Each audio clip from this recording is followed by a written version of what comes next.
Et si le plus grand scandale de Brigitte Bardot n'était ni un film, ni une prise de position, mais ce qu'elle a décidé de laisser, ou de ne pas laisser. Dans un silence presque irréel, loin des caméras et des hommages, une femme a préparé sa sortie du monde avec une précision dérangeante. À la madrague, protégée, fermée, Brigitte Bardot n'est plus un mythe adulé, mais une conscience solitaire face à ses choix. Peut-on aimer un pays, un public, une cause, et refuser pourtant de leur transmettre ce que l'on possède ? La vérité cachée concernant le testament de Brigitte Bardot est révélée, choquant le monde entier. Ce que Brigitte Bardot a décidé de léguer ne ressemble à aucun héritage connu. Car derrière les murs de la madrague, un choix radical a été posé, loin des attentes, loin des conventions. Pas une transmission classique, pas un partage consensuel, mais une volonté ferme, assumée, presque dérangeante. Ce testament ne révèle pas une fortune à répartir, il révèle une vision du monde, un refus de compromis et une fidélité absolue à une seule cause. Alors une question s'impose, troublante. Et si l'héritage le plus choquant de Brigitte Bardot n'était pas ce qu'elle laisse, mais à qui elle refuse de le laisser? Le récit avance alors sur un terrain délicat, presque tabou, et c'est précisément là que la tension prend corps. Brigitte Bardot a un fils. Un fait simple, incontestable, qui dans l'imaginaire collectif devrait tracer une ligne évidente vers la transmission. Et pourtant, rien n'est évident ici. Rien ne l'a jamais été. Dès que le mot « testament » apparaît, il ne s'accompagne pas de l'idée de continuité, mais d'une rupture ancienne, profonde, jamais vraiment cicatrisée. Comme si l'héritage, au lieu d'unir, venait de révéler une fracture que le temps n'a pas refermée. Très tôt, la maternité s'est imposée à elle non comme une évidence heureuse, mais comme une épreuve intérieure. Brigitte Bardot ne l'a jamais dissimulé. Elle a parlé d'un rôle subi, d'un lien qui ne s'est pas construit naturellement, d'un sentiment de dépossession de soi. Ces paroles, longtemps jugées choquantes, résonnent aujourd'hui d'une autre manière. Elles ne sont plus seulement des confessions passées, mais des clés de lecture. Elles expliquent pourquoi, des décennies plus tard, la question de l'héritage ne peut être abordée comme une formalité familiale. La relation mère-fils s'est étirée dans le temps, distante, marquée par des silences plus lourds que des disputes. Pas de guerre ouverte, pas de scandale public, mais une absence persistante, presque structurante. Deux trajectoires qui se croisent sans jamais vraiment se rejoindre. Dans ce contexte, le testament devient un objet invisible mais omniprésent. Personne n'en connaît encore les lignes précises, mais chacun pressent qu'il ne suivra pas la logique attendue. Ce n'est pas ce qu'il contient qui intrigue d'abord, c'est ce qu'il semble écarter. Autour de la madrague, la rumeur s'épaissit. Cette maison mythique, symbole d'un retrait volontaire du monde, n'est plus seulement un lieu de mémoire. Elle devient un enjeu, non pas financier, mais symbolique. Qui mérite de recevoir ce sanctuaire? Qui est légitime pour emporter l'esprit? Brigitte Bardot n'a jamais parlé de transmission comme d'un droit automatique. Pour elle, hériter n'a de sens que si l'on partage une vision, une fidélité, presque une foi. Et cette foi, elle l'a placée ailleurs. Peu à peu, le spectateur comprend que le cœur du conflit ne réside pas dans une somme d'argent ou un bien immobilier. Il se situe dans une question bien plus troublante. Qu'est-ce qu'une filiation lorsque l'amour et l'adhésion aux valeurs ne suivent pas le lien du sang? Brigitte Bardot semble répondre par avance, sans détour, sans adoucissement. Pour elle, la famille n'est pas seulement une donnée biologique. Elle est une communauté de combat, de conviction, de sacrifices partagés, et dans cette communauté-là, certains liens comptent davantage que d'autres. Le testament, dès lors, apparaît comme un acte profondément politique au sens intime du terme. Un texte qui ne cherche pas à apaiser mais à affirmer. Un choix qui ne répare pas, mais qui assume. Ce n'est pas un règlement de compte, c'est une cohérence poussée jusqu'au bout. Brigitte Bardot n'a jamais vécu pour plaire. Pourquoi mourrait-elle en cherchant à satisfaire des attentes qu'elle a toujours refusées? Cette logique implacable, presque glaciale, dérange autant qu'elle fascine. Alors le doute s'installe, insidieux, chez celui qui écoute. Et si cet héritage n'était pas une affaire de famille, mais une déclaration morale? Et si, à travers ce testament, Brigitte Bardot cherchait moins à transmettre ce qu'elle possède qu'à protéger ce qu'elle est? À ce stade du récit, une chose devient certaine. Le choc à venir ne viendra pas d'un chiffre, mais d'un sens. Et ce sens-là pourrait bien bouleverser tout ce que l'on croyait savoir sur la dernière volonté d'une légende. Le récit opère alors un pas de côté, presque imperceptible, et replonge dans un passé que beaucoup croyaient connaître. Brigitte Bardot n'a jamais parlé de la Madrague comme d'une propriété ordinaire. Dès l'instant où elle y pose ses valises, cette maison cesse d'être un simple lieu de vie. Elle devient une frontière. Une ligne de rupture nette entre le monde qu'elle fuit et celui qu'elle tente de reconstruire, à l'écart des regards, des injonctions et des applaudissements. La Madrague, c'est d'abord un rejet viscéral de Paris, la capitale du cinéma, des contrats, des compromis, des sourires obligatoires. En s'installant à Saint-Tropez, Brigitte Bardot ne cherche pas le soleil mondain, mais l'effacement. Elle se soustrait à la mécanique d'un système qui l'a élevée puis broyée. Chaque mur, chaque terrasse tournée vers la mer raconte ce besoin presque vital de silence. Ici, personne ne lui dicte ce qu'elle doit être. Ici, elle n'est plus une image, mais un corps fatigué qui respire enfin. Très vite, la Madrague devient aussi le symbole d'un rejet plus profond, celui de l'industrie du cinéma elle-même. Bardot ne claque pas la porte, elle la referme lentement, définitivement. Elle ne revient pas. Elle ne négocie pas. Elle transforme ce lieu en bastion personnel, un espace où les règles du monde extérieur n'ont plus cours. La maison n'est pas ouverte. Elle est protégée, presque fortifiée. Et cette protection n'est pas seulement matérielle, elle est idéologique. Car la Madrague est aussi le théâtre d'une reconstruction intérieure. C'est là que Brigitte Bardot se redéfinit, loin des scénarios, loin des regards masculins qui l'ont façonnée puis enfermée. C'est là qu'elle recentre sa vie autour d'une autre cause, plus radicale, plus exigeante encore. Les animaux deviennent sa famille choisie, son combat absolu. La maison se peuple alors de présences silencieuses, vulnérables, qui ne jugent pas et ne demandent rien d'autre qu'une protection sincère. La Madrague n'est plus un refuge pour une star, mais un sanctuaire pour des vies fragiles. Et c'est ici que le récit introduit un élément profondément dérangeant. Une idée que peu osent formuler à voix haute. La Madrague n'a jamais été pensée comme un héritage. Elle n'a jamais été conçue pour être transmise comme un bien, un trophée ou une récompense.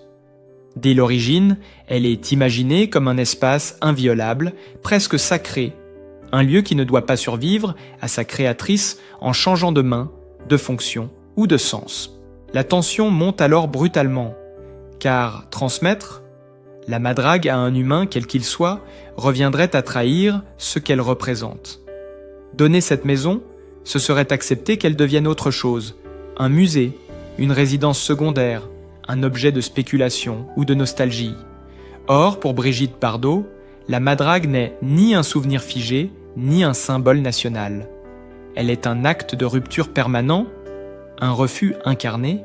Elle ne peut appartenir à quelqu'un qui n'en partage pas la philosophie profonde. À mesure que cette idée s'impose, le spectateur comprend que le testament dépasse largement la question d'un partage patrimonial. Il touche à une vision du monde. La Madrague est une extension de Bardot elle-même, de ses blessures, de ses colères, de ses choix radicaux. La transmettre, ce serait la voir se diluer, se normaliser, perdre sa charge subversive. Et cela, elle ne l'a jamais accepté de son vivant. Alors une question vertigineuse surgit, presque insoutenable. Si la Madrague ne peut être donnée à un humain sans être trahi, à qui peut-elle appartenir? À une institution? À une fondation? À une cause abstraite qui survivrait à la femme sans la dénaturer? À ce stade du récit, rien n'est encore affirmé, mais tout devient possible. Le sanctuaire semble appeler une solution hors norme, à l'image de celle qui l'a créée. La madrague n'est donc pas un simple décor dans cette histoire. Elle en est le cœur battant, le point de cristallisation de toutes les tensions. Maison refuge, devenue symbole explosif, elle oblige à repenser l'héritage, non comme une continuité, mais comme une fidélité. Et plus le récit avance, plus une évidence dérangeante se dessine. Ce testament ne cherchera pas à rassurer. Il cherchera à rester fidèle, coûte que coûte, à une vie entière passée, à refuser les compromis.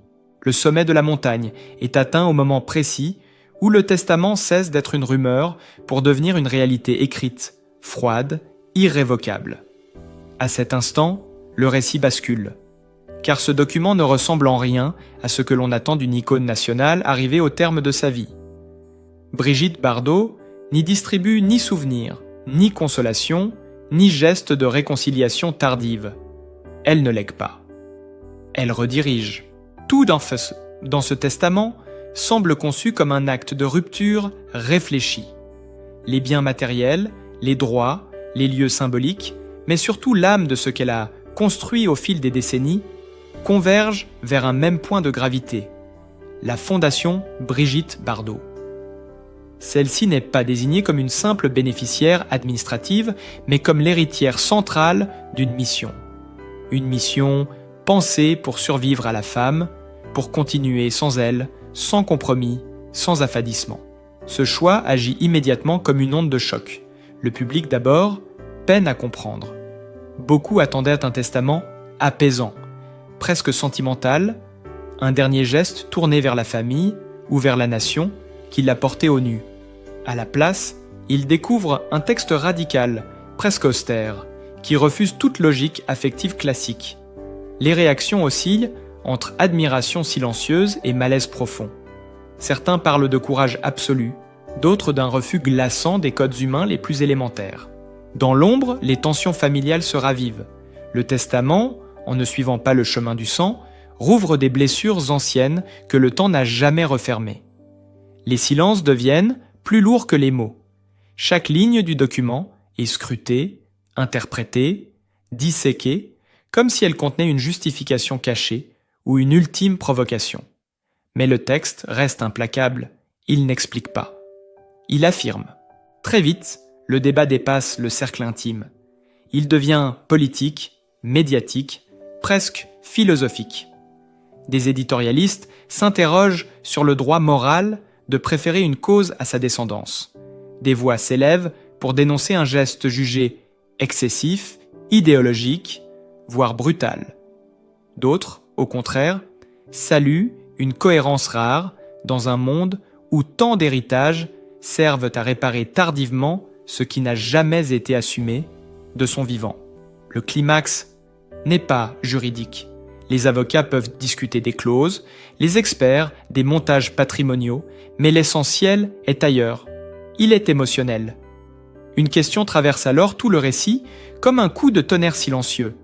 Peut-on préférer une cause à son propre sang sans être jugé ? Cette interrogation ne cherche pas une réponse immédiate. Elle dérange, elle oblige chacun à se positionner, à projeter ses propres valeurs dans le choix de Brigitte Bardot. Car peu à peu, une vérité plus dure, plus nue, se révèle. Ce testament n'est pas un règlement de compte, il n'est pas non plus un geste de défi gratuit. Il est l'aboutissement logique d'une vie entière passée à refuser les demi-mesures. Brigitte Bardot n'a jamais voulu être aimée de tous. Elle l'a souvent répété, parfois brutalement. Elle n'a jamais cherché l'unanimité, ni même la compréhension. Ce qu'elle a cherché, obsessionnellement, presque douloureusement, c'est la fidélité à une seule chose. Cette fidélité, elle ne l'a jamais accordée aux applaudissements, ni aux institutions, ni même aux liens que l'on juge sacrés par convention. Elle l'a accordée à une cause qui, selon elle, ne trahit pas, ne négocie pas, ne déçoit pas. Le testament devient alors une déclaration de guerre silencieuse contre tout ce qu'elle a combattu. L'hypocrisie, les arrangements, les héritages de façade qui apaisent les consciences sans changer le monde. À mesure que cette lecture s'impose, le choc initial se transforme en vertige. Le spectateur comprend que ce document n'est pas tourné vers le passé, mais vers l'avenir. Il ne cherche pas à clore une histoire, mais à la prolonger sans la dénaturer. La Fondation n'est pas un refuge pour la mémoire de Bardot. Elle est l'instrument par lequel sa volonté continue d'agir, même en son absence. Et dans ce silence assourdissant laissé par le testament, une certitude s'impose peu à peu. Brigitte Bardot n'a jamais écrit pour être pardonnée. Elle a écrit pour rester fidèle. Fidèle à elle-même, fidèle à ses combats, fidèle à cette ligne de fracture qu'elle a tracée toute sa vie, entre ce qu'elle acceptait et ce qu'elle refusait absolument. Ce testament ne demande pas l'amour. Il exige le respect.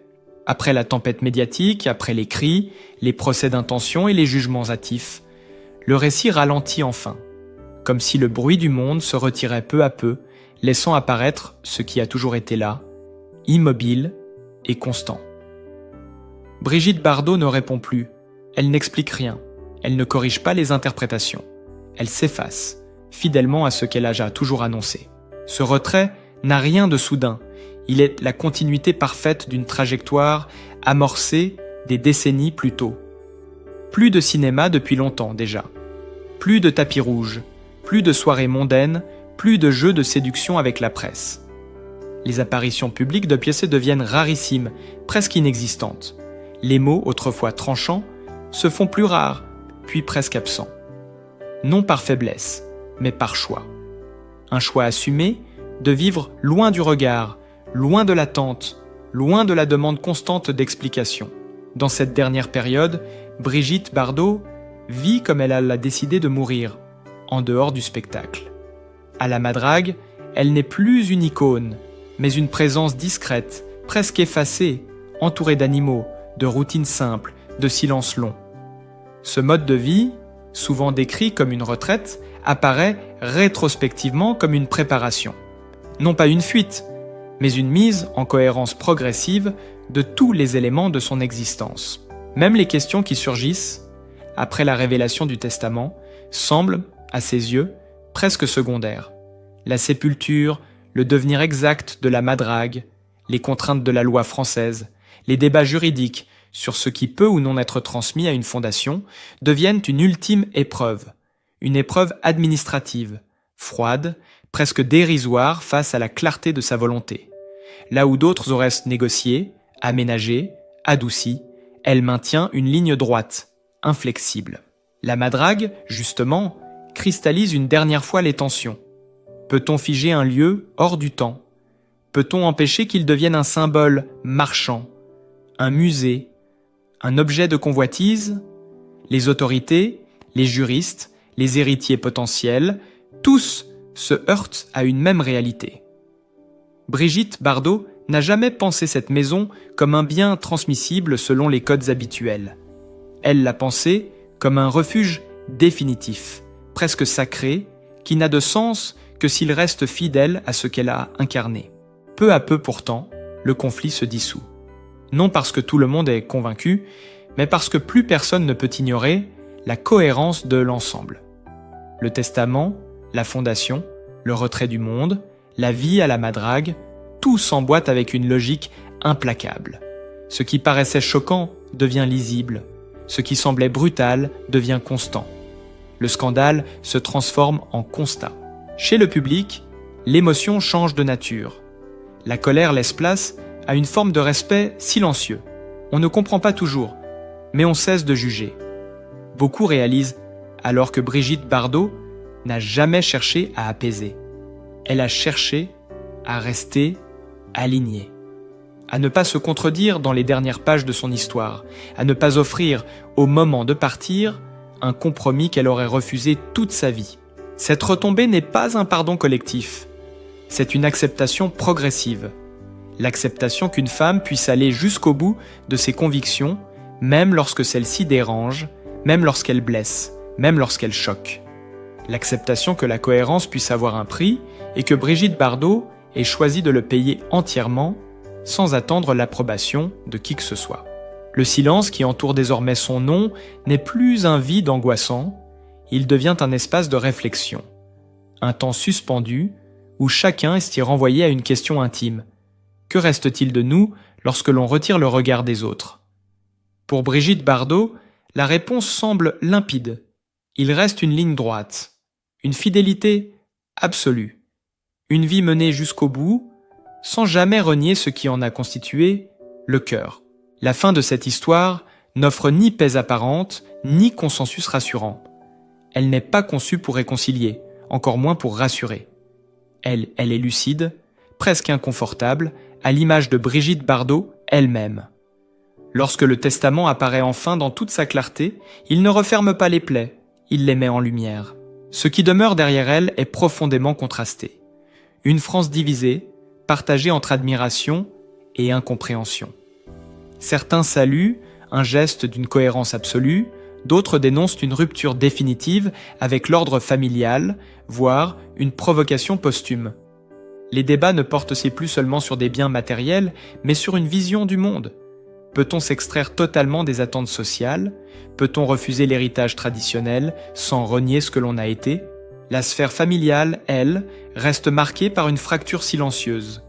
Aucun scandale éclatant, aucune bataille publique spectaculaire, mais une distance irréversible. Le testament agit comme un miroir brutal.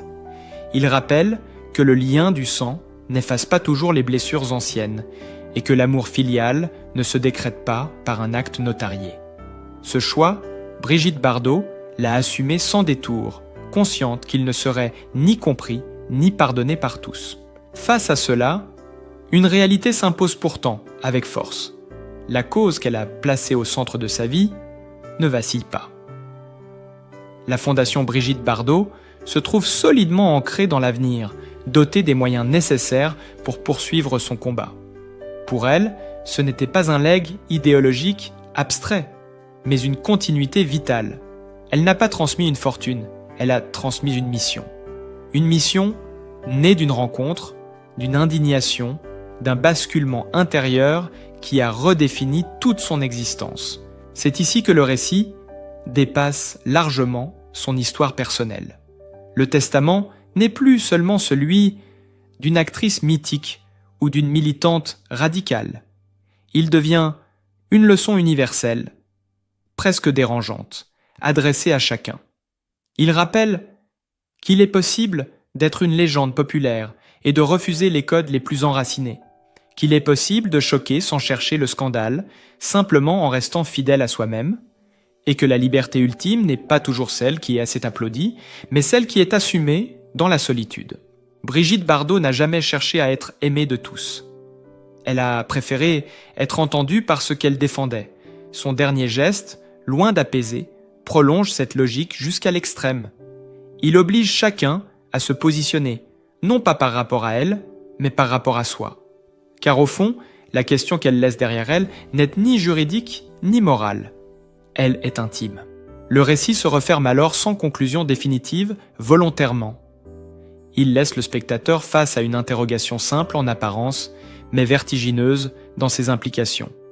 Lorsque tout s'efface, lorsque les regards se détournent et que le bruit se tait, à qui choisirait-on de confier ce qui nous a réellement sauvés? Le silence retombe doucement, comme après une longue vague. Il ne reste plus de révélations à faire, plus de secrets à dévoiler, seulement un temps suspendu pour comprendre.